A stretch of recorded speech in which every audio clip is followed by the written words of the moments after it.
title, we are on a blind date. So I'm taking you along to a blind date. And guess who it is? Surprise! The blind man who can see. So tell us your name and what you do. Thank you so much for hosting me here. My name is Mandela, and I'm a teacher by profession, and I do some online teaching. I teach languages, so to different people. Yes, that's basically what I do. Awesome. So could you take us into your background? Well, my background now, where I was born, just right here in Kenya, and in Nyanza, and grew up a little bit, went to school in Kisumu for some years and transitioned. So I've been to different places, schooled in Kenya and partly schooled in the West, in the US, and came back here again for my university studies. So it's been quite a long journey, but I know you're wondering why school in different places, different countries, Yes. at different times, So yes, when I was young, now about 7 years old, after I started understanding life and all that, my dad passed on. Oh. Yes, and my mom was one of the chief suspects of his murder. Oh. Yes, so she got, arrested and went to prison, and that's now when we had to start chasing the wind as a family. So that was a big blow to every one of us, each one of us there. It must have been. Yes, it was crazy. So actually, I went to Kibo School for the Blind. It's some school there in Kisumu. And while I was there for about 2 years, then, things started becoming quite difficult because now issues of school fees and survival in school, it's a boarding school, you need food and all that's needed by a student, Yes. Sorry. So the first time I met Mandela was when he came to our place of work. So he's my colleague. And I remember the first thing that I told my director was that we are so blessed to have Mandela in our institution. So Mandela, how's it been like to be blind? Oh, that's a really awesome question, Rhoda. Before I tell you how it is like to be blind, I want to tell you something really brief. Try and close your eyes. When you close your eyes, it could be maybe the feeling of being blind, But most people view it differently from different places, and that makes them to react differently to blind people. But now, being blind is very simple. That's why I call myself the blind man who can see. Oh, wow. Because, it's not a limit to anything. Oh, yeah. And I'll give you an example of something, just to maybe open it up more for you a little bit. One time I visited a friend, and now it was time to go to bed at night. Okay. So he gives me a room to sleep, and he asks me, should I turn off the lights or should I leave them on for you? Oh. And so I told him, just leave them on. I was trying to challenge the person. Okay. And then he asked me, why should I leave the lights on yet you're blind? Oh. So I told him, well, but you told me you want to leave them on. You gave me options. If you knew it should be off, why do you give me options? So then he turned off the light. Okay. And told me, can you see is it off or on now? Oh, wow. And I told him, no, I don't even know. He switched them on again and asked, is it on or off? I say, man, I can't see. So what do you see? Do you see light or darkness? Do you just see darkness all the time? And I said, no, I can't see. I'm blind, So being blind doesn't mean that you see darkness all the time. It only means that you can't see. You don't see light nor darkness, but it's the best feeling because most people, they associate closing eyes to nice things. For example, you are meditating, or maybe you are experiencing some sweet thing, even lovers when they are talking and there's some wonderful moment, they close their eyes. Okay. When you're praying, you close your eyes. when you're sleeping, people love sleeping. You Yeah. close your eyes. Yeah, so closing eyes is something that is so productive in life. True. So I really love being blind. Such a beautiful way of looking at it. Yes. So, were you born blind? No, I wasn't born blind. Oh, so when did you become blind and how did your family receive that? Well, when I was born, actually, I was born with some condition on the eye. Oh. One of my eyes, it had a growth. So this growth, I think it had some complications because the doctors were not able to operate on it right away. So they told my parents to come back after 5 years. Oh. Yes, that was a really long wait It because, is long. it's terrible. You are told that there is a probability of turning blind. There's a probability of death or a lot of risks that come with it. Yeah. So after 5 years, we went back to hospital, but it was really late. Again, they said the muscles had matured and they could not do an operation again. Oh, goodness. So the only option that my parents had was to wait for that moment when I would turn totally blind, and then maybe look for a school for the blind or something of that sort. Yes, and now growing up, the family, how they received the information. Yeah. My dad, first of all, I love to mention my dad a lot because he turned out to be my best friend while growing up in my childhood life. Because my dad was so much positive about that news. Wow. Because I think he knew that blind people are there, they exist, they succeed in life, and they can, grow up and be productive in society. Yeah. Yes, so he was always there for me. He never wanted people to hold me by the hand all the time. Wow. He wanted me to just walk out and go play with the other children. And he was telling me nice things that, you are going to be a great person in future. I want you to go to the university. Wow. He really invested in my studies in the shortest time that we had together.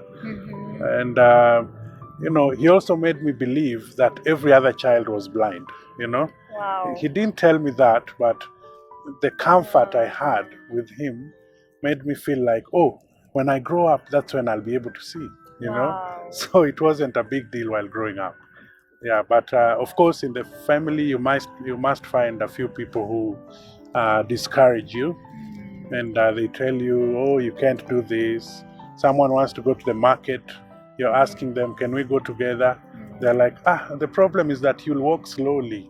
Let me just rush, And I'm like, are the eyes the ones walking or my legs, So of course, there are those positive reactions and there are those things that come as setbacks. Yeah. That was such a blessing to have such parents who recognize that being blind is not really a bad thing. So one question that our viewers want to know is, how does the world receive you out here? All right. This world is a big society that has different people with different perspectives on different things. Yeah. And we have to always accept and adjust to the trends of the world. Sure. So the world, how they treat the blind is so different at different places. And I want to say I am really grateful because at some point in life, God connected me with some people who helped me to understand the world more. Oh, wow. They exposed me into the world so I would be ready for this life, which was the future by then. So yes, I got some adopted parents when I was quite young, and we met at the School for the Blind in Kisumu, and from then, this turned out to be my teachers also, because they taught me how to handle life. And now when talking about how the world receives you as a blind person, I think that was the place where I got prepared on how to face the world head on and the setbacks that come along with it. So yes, there are people who look at us as, difficult human beings, hard to approach, beyond reproach. Others look at us like maybe we are beggars. Others think we are vulnerable, delicate. Others think we are just that when you're blind, you can also not hear or talk, because sometimes they just gossip you and you're seated there, like, oh, this man is blind. Hey, that's how do they even operate? So yeah, it's crazy, because you wonder, how do they imagine in their minds? What are they thinking about when they see you the first time? And I would shoot that question to you, maybe. When you see a blind person for the first time, how do you feel, or what comes to your mind? So the first thing that normally comes to my mind is that, of course, they really need my help. Especially, for instance, if they need to cross the road, they probably need my help for Right. them to be able to cross the road. Okay. Yeah. That's not all. Now, but when you see a blind person, everyone, most people with good hearts like you would say, oh, this person needs help. And maybe he doesn't, So the first thing you need to do when you see a blind person is to ask, can I help you, please? How are you? Can I help you? But there are those people who just come and grab you by the hand. Hey, come. You are standing somewhere. It's not a safe place. And maybe he's waiting for someone there, So come and greet them and socialize. What's your name? Can I help you? Do you need to cross the road or something? Those are really good things. And blind people, we trust in your voice. When you talk to me nicely, then I'll know you have good intentions. But when you're rough, I'll start questioning, your move. Yes, so I think the world has both wonderful people, and we also have those people who have chosen to be rough and, hostile.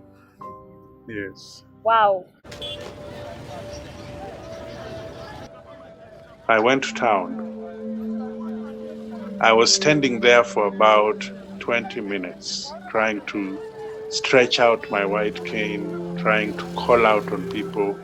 Hey, could you help? Hello, how are you? Excuse me. I need someone to help me cross the road. I need someone to help me get to the shop. Everyone is trying to move away. Hey, COVID, Corona, Just imagine, you can't see, you're blind. No one is moving close to you. No one wants to hold your hand. No one wants to talk to you, because they feel like any contact is going to give them the virus. When you stay alone and there's no one coming to your help, it brings to you some weird thoughts, thoughts of loneliness. You're desperate, and you start thinking about why me? Why am I blind?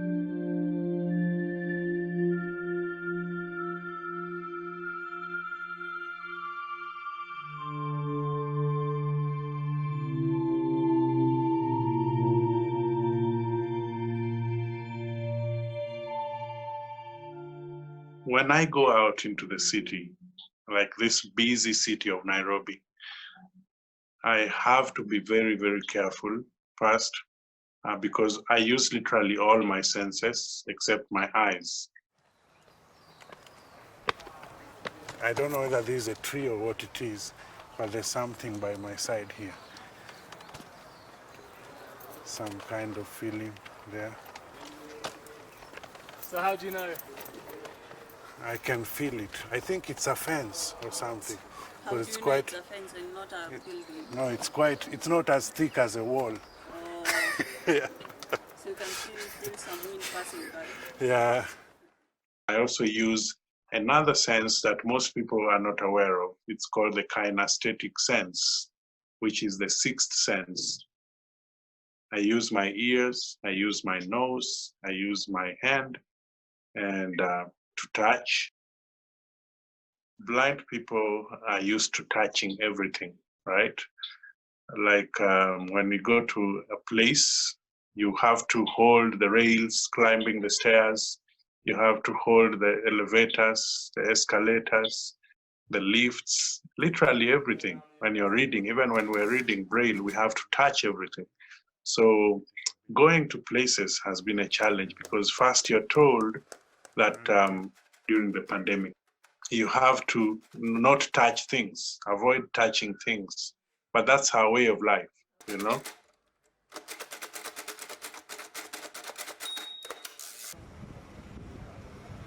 when someone's guiding you, normally they hold us by the elbow, right? They're saying that when you're coughing, you should cough inside your elbow. So how are they going to guide us now? Going to places is a challenge because you're totally afraid. Like a total stranger in my own city, it has paralyzed everything, literally everything. First, talk about shopping, my meetings, my working area, studies, going out. I can't do that because of the COVID-19.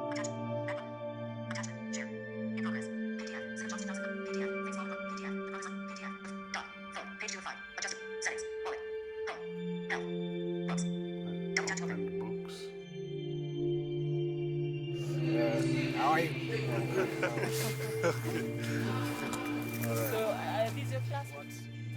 Blind people, we are social people, and we love to stay around people. That's a matter of fact.